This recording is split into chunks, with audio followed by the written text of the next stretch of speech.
In this video, I'm going to show you how you can easily enable or disable recently closed tabs on Safari start page. Be sure to watch the video to the very end so you don't make any mistakes. Let's get started, and first off, open up Safari web browser. If it starts with some web page open, first off we need to get to the start page. To do that, tap right here and then tap Add Plus.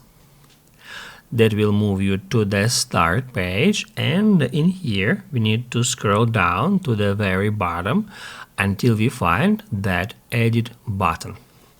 Once we tap on it, we'll be taken to Start Page Customizer, where we can easily enable or disable any of these elements.